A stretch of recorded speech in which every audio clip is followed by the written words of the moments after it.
वकील भी moral support करने के लिए जाने पर भी तो जेल भेज रही है, ये सरकार भेजती है। मैं 3 बार जेल जाते जाते बचा हूं। मैं देखिए, अब मैं ये तो किसी राजनीतिक पार्टी का भी नहीं हूँ, मीडिया का होने के बावजूद भी। बहन जी के आदेश पर पूरे देश के अंदर, अगर ऐसे डरेंगे तो फिर कैसे आप लड़ाई लड़ेंगे? देखिए, बहन जी के आदेश पर पूरे देश के अंदर बंद 21 तारीख को बंद था ना। उस बंद में कहीं किसी के चोट लगी, किसी को घायल हुआ, कहीं आगजनी हुई, कोई बंद हुआ? शांतिपूर्वक बहन जी के आदेश से सर्व समाज, हमारा पूरे समाज ने एकजुट होकर के शांतिपूर्वक, बाजार भी बंद रहे।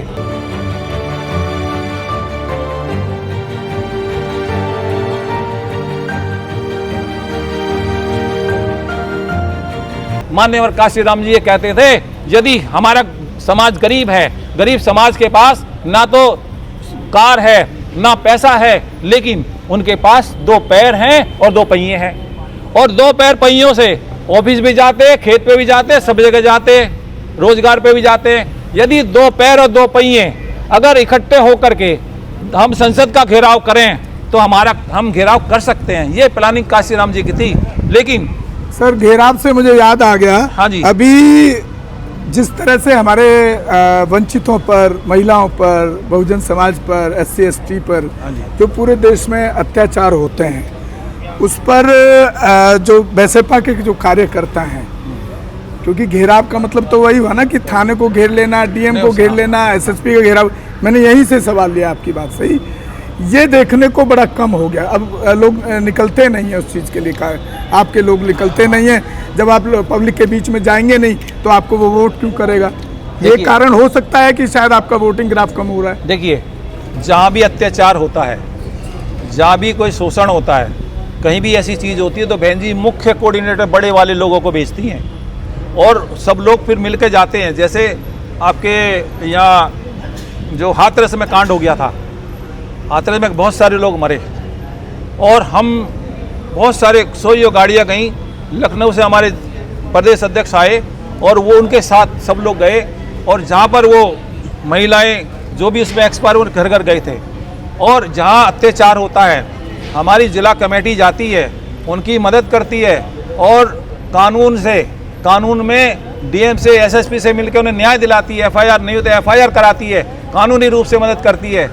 और रही बात ये, जो माननीय काशीराम जी भी कहते थे, ये कहते थे कि हमारे जो गरीब समाज है, जो रोज की खाता है और रोज की अपना रोजगार करता है, रोज खाता है, रोज कमाता है, अगर वो 1 महीने के लिए सरकार उसे बंद कर दे, उसका चूल्हा भी नहीं जलेगा। इसलिए उन्होंने कहा भी आप ऐसा आंदोलन ना करो ताकि आप लोगों को सरकार बंद कर दे और जेलों में ठूस दे। आप मुकदमा कहाँ से लड़ोगे? हमारा गरीब समाज है, इसलिए ये काम नहीं करना। लेकिन जहाँ अत्याचार है वहाँ जाइए, उसको मोरल सपोर्ट कीजिए, हर तरह साथ दीजिए। लेकिन सर, उसके मोरल सपोर्ट करने के लिए जाने पर भी तो जेल भेज रही है, ये सरकार भेजती है। मैं 3 बार जेल जाते जाते बचा हूं। मैं देखिए, अब मैं ये तो किसी राजनीतिक पार्टी का भी नहीं हूँ, मीडिया का होने के बावजूद। बहन जी के आदेश पर पूरे देश के अंदर, अगर ऐसे डरेंगे तो फिर कैसे आप लड़ाई लड़ेंगे? देखिए, बहन जी के आदेश पर पूरे देश के अंदर बंद 21 तारीख को बंद था ना। उस बंद में कहीं किसी के चोट लगी, किसी को घायल हुआ, कहीं आगजनी हुई, कोई बंद हुआ? शांतिपूर्वक बहन जी के आदेश से सर्व समाज, हमारा पूरे समाज ने एकजुट होकर के शांतिपूर्वक, बाजार भी बंद रहे। मैं आगरा में था, आगरा मंडल देख रहा था, आगरा पूरा बंद था और फिर कितने हजार लोग बाहर थे। सर, तो मेरा कहने का मतलब, सर, इस पर क्या कहना है आपका? बहन जी के ऊपर या पार्टी के कई मुख्य कोऑर्डिनेटर या जोनल कोऑर्डिनेटर पर आरोप लगते हैं कि जो पार्टी में जो टिकट हैं, चाहे विधानसभा के हों या सांसद के हों, वो बेचे जाते हैं। और अभी जल्दी का ही एग्जाम्पल है, रवि गौतम, जो युवा लड़का, पहले उसको प्रत्याशी घोषित किया गया विधानसभा प्रभारी का, मतलब प्रत्याशी होता है जितना मतलब जिस विधानसभा से या संसद से जिस सीट से लड़ना है, उसको पहले पार्टी प्रभारी बनाती है। तो एक अघोषित उम्मीदवार की तरीके से वहाँ डिक्लेरेशन ही मैं मानता हूँ उसको, क्योंकि मैंने भी यही देखा सिस्टम। तो यहाँ पर उसका टिकट काट के फिर दूसरे को दिया जाता है, और वो खुलेआम 4 आदमी का तो नाम ले रहा है बाकायदा कि ये लोग मुझसे इतना 30 लाख रुपए मांग रहे, मैं कहाँ से लाऊं? ये आरोप लगते हैं बैसवा के ऊपर कि जो टिकट हैं विधानसभा या सांसद के, वो बेचे जाते हैं। देखिए, उसमें बोली लगती है, जो ज्यादा पैसे दे देता है उसको टिकट दे दिया जाता है, और एक घोषित उम्मीदवार को भी हटा दिया जाता है। जल्दी का ही एग्जाम्पल है रवि गौतम का, आपके पड़ोस में गाजियाबाद का। हाँ, मैं एक चीज खुलेआम बोल रहा है, 4 आदमी का नाम भी बता रहा है, उनके खिलाफ कोई कार्रवाई नहीं हो रही। एक चीज बताइए जी, कि जब आदमी टिकट मांगने जाता है, जब तो ऐसा आरोप लगाता नहीं है, लेकिन जब टिकट उसको नहीं किसी वजह से कट जाता है तो उसको फिर ये बात याद है। दूसरी बात, बहन जी को सही तरीके से बताया नहीं गया, सही तरीके से ये नहीं बताया गया कि ये व्यक्ति इस पर मुकदमे हैं। कैसे मुकदमे हैं? एक तो 2 अप्रैल वाला, 2 अप्रैल का, उसके बाद तमिलनाडु में जो प्रदेश अध्यक्ष हमारा माना गया। हाँ, 2 तो समाज के लिए ही थे ना सर। सुनो, हमारी पार्टी अनुशासित पार्टी है, हमारी पार्टी नहीं, ऐसे तो कई लोग हैं सर जिन पर जनरल कास्ट के कई सांसद हैं आपके, मेरी बात जिन पर कई तरह के वो नहीं कह रहे आरोप हैं। सुनिए, वो नहीं कह रहे। वो एक व्यक्ति होता है, वो एक व्यक्ति होता है, वो एक संगठन है। लेकिन जो प्रोग्राम हुआ घोषणा का, उसमें अनुशासनहीनता बहुत ज़्यादा थी। वो लग नहीं रहा था बहुजन समाज पार्टी का प्रोग्राम है। उसमें हमारे चीफ गेस्ट के कपड़े खींचे जा रहे, ख़त्म करो ख़त्म करो ख़त्म करो, इस तरीके कपड़े खींचे जा रहे। उन्होंने कहा भाई हमारे प्रोग्राम में क्या है? तो जहाँ जहाँ अनुशासन नहीं है, जिस व्यक्ति में संगठन में अनुशासन नहीं है, और दूसरी बात, माना पार्टी में कोई ऐसा आदमी आ गया जो ये सारी चीज़ करने लगे, तो ये पार्टी हमारी अनुशासित है, इसलिए उस बहन जी को अवगत नहीं कराया गया था सारी चीज़ों से। अवगत कराते तो ये बात नहीं आती। और रही बात ये, पहले क्यों नहीं कहा गया तो मेरे से पैसे मांग रही हैं, मैं टिकट नहीं लेना चाहता, ये भी तो कह सकते थे भाई बहन जी पैसे मांग रही हैं, ये लोग पैसे मांग रहे हैं, मुझे नहीं चाहिए टिकट। लेकिन जब टिकट कट गया तो उसके बाद कह रहे हैं पैसे लेने की बात कर रहे हैं। सर चलिए इस बात को छोड़ दीजिए, मैं एक पुराना एग्जांपल दे रहा हूँ आपको। मैंने पौने घंटे 40 मिनट बात किया उस शख्स से जी। बसपा के बड़े लीडरों में नाम है, हाँ, ML तोमर साहब। हाँ, ML तोमर साहब जैसे इधर चंद्रशेखर आजाद उठा, भीम आर्मी उठी, हाँ, पार्टी छोड़ के वहाँ चले गए। हाँ। मैंने रात को उनको एक दिन 1 बजे फोन लगाया, मेरे एरिया में वो रहे यहाँ पे दिल्ली के प्रभारी, तो मैं जानता था अच्छे से।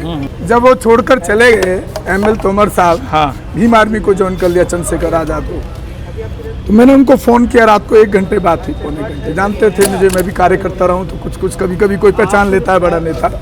मैं तो सोशल मीडिया पे चला गया इसलिए मैंने, क्योंकि मेरे को समझ ही नहीं आई राजनीति। मैंने कहा सर आप तो बड़े पुराने हैं, आपने पार्टी क्यों छोड़ दी? तो उनका जवाब था मुझे 65 लोगों के सामने बहन जी ने बेइज्जत कर दिया। मैं कहा 35 साल से आपको दिखाई नहीं दिया था क्या कि बहन जी का नेचर ऐसा है, या स्वभाव ऐसा है, या खतरनाक है, या वो पैसे जब से नहीं दिखाई दे रहा था तुमको?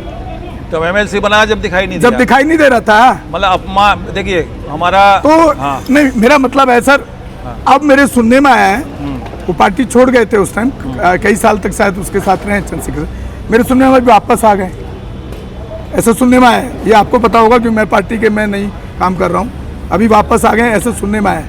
आ गए क्या? आगे फिर चले गए आगे। तो ये इस तरह के लोगों को क्या, इसके पीछे क्या कारण है? देखिए जो आदमी एक बार गद्दारी कर रहा है पार्टी के साथ, फिर दोबारा क्यों लिया जा रहा है उसको? ये कड़वे सच को आप एक्सेप्ट क्यों नहीं करते हैं? अरे आप क्रीम बनाइए, तैयार की जैसे लोगों को जो किसी भी हालत में बिके ना, गौतम रत्ना जैसा आदमी हाँ, पार्टी में नहीं है लेकिन समाज के प्रति वफादार है। 10 करोड़ में क्या 50 करोड़ में भी किसी औकात नहीं इस गौतम रत्ना को खरीदने की। और सैकड़ों मनुवादियों को जेल भिजवा चुका हूँ बिना संगठन के, बिना किसी राजनीतिक प्लेटफॉर्म के, बिना किसी NGO के, बिना किसी सरकार की मदद के, और बिना किसी थाने गए, बिना किसी SSP के ऑफिस गए, बिना किसी TM के ऑफिस गए। I am a single one man army and single one man power. एक फोन के अंदर वहाँ का SSP TM हिल जाता है। ऐसे लोगों को क्यों नहीं तैयार करते आप? देखिए आज हम आपके जिला अध्यक्ष हैं या दिल्ली में, एक सवाल कर लेना, आपने सवालों के जवाब दिए ना, मैंने कहा था ना सर आपसे मेरे सवाल बहुत कड़वे होंगे। कोई बात नहीं, आपका एक भी दिल्ली का प्रदेश प्रभारी आकर के मेरे स्टूडियो में इंटरव्यू देने के तैयार नहीं, बोल नहीं सकते हैं कैमरे पे, क्योंकि काम नहीं करते हैं। पद मिल गया, गाड़ी मिल गई, चंद वो पर्ची कट गई, उसमें से खर्चा अपना भी निकाल लिया, या टिकट दिलवाने के बहाने से खर्चा निकाल लिया और घूम रहे हैं इससे जब तक। और सोशल मीडिया पर डालेंगे हर बार, अब की बार मायावती बहन जी प्रधानमंत्री देश की। क्या फेसबुक पे लिखने से आप प्रधानमंत्री बन जाएंगी क्या? काम करने से बनेंगे, देखिए मेहनत करने से बनेंगे। जब आप समाज के बीच में जाकर काम नहीं करेंगे तो आप देश की प्रधानमंत्री क्या विधायक लायक नहीं छोड़ा आप लोगों ने। मुझे दर्द होता है अंदर से, मैंने पैसा बहाया, खून पसीना बहाया है पार्टी के लिए। एक सवाल का जवाब नहीं दे सकते? आपने तो सवाल, इतने सारे सवालों के जवाब दिए, एक सवाल नहीं दे सकते? आपके जैसे लोगों को क्यों नहीं तैयार किया जाता? देखिए, हमारे लोग बहुत सारे बहन जी युवा लोग को तैयार कर रही हैं और युवा पीढ़ी को तैयार कर रही हैं। और युवा पीढ़ी, और दूसरी बात यह है कि जैसे कुछ लालची भी लोग होते हैं, जैसे आपने अभी नाम रखा, और मैं तो कहता हूँ जो अपमान सहता है, अगर हमारी जो मदर है या हमारा जो फादर है हमारे लिए भलाई सोचता है, अगर हमें डांट भी दिया है तो क्या हुआ, हमें 50 लोगों में डांट भी दिया लेकिन हमें सम्मान भी तो दिया। तो ऐसे लोग लालची होते हैं, उन्हें तो केवल ये चाहिए कि जहां बहुत बड़ा हमें पद मिल जाए फिर हम माला माल हो जाए, इसलिए हर तरह के लोग होते हैं। साथियों, आप सुन रहे थे मुरादाबाद के कोऑर्डिनेटर ना सर, मुरादाबाद के कोऑर्डिनेटर हैं साहब, और बहुत बहुत शुक्रिया। लगभग आपने आधा पौना घंटा, धन्यवाद, क्योंकि मेरे बहुत कड़वा एक सवाल होते हैं, वो जवाब देना नेताओं के लिए बड़ा मुश्किल काम होता है, और मैं उससे ज़्यादा काम भी समाज में कर रहा हूँ, इसलिए वो पीड़ा है, इसलिए थोड़ा कड़वा बोलता हूँ। बिल्कुल, आपका जय धन्यवाद। भीम, जय भारत, जय संविधान। हमारे चैनल बहुजन दस्तक को लाइक, शेयर, सब्सक्राइब देखना मत भूलिएगा। जय भीम, जय भारत, जय संविधान, नमो बुद्धाय। धन्यवाद। चैनल आर्थिक समस्या से गुजर रहा है। अगर आप बहुजन समाज में बाबा साहेब अम्बेडकर और तथागत बुद्ध की विचारधारा को अधिक से अधिक लोगों तक पहुंचाना चाहते हैं तो हमें आर्थिक सहयोग प्रदान करें, ताकि हम अपने चैनल के माध्यम से देश विदेश में समता, बंधुता, एकता और संवैधानिक अधिकारों को ज्यादा से ज्यादा लोगों तक पहुंचा सकें। आप अपनी सहायता राशि नीचे लिखे खाते में जमा करा सकते हैं।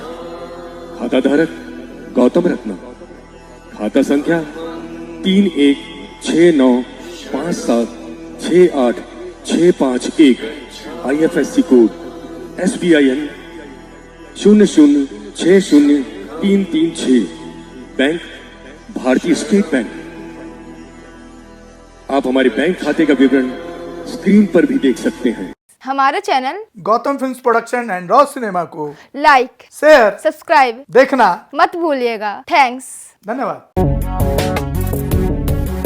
मैं गौतम रत्ना, गौतम फिल्म्स प्रोडक्शन में आपका स्वागत करता हूँ। आप हमारे प्रोडक्शन हाउस के अंदर अपना कैरियर बना सकते हैं as a film director, as a producer and actor and actress and editor and cinematographer also.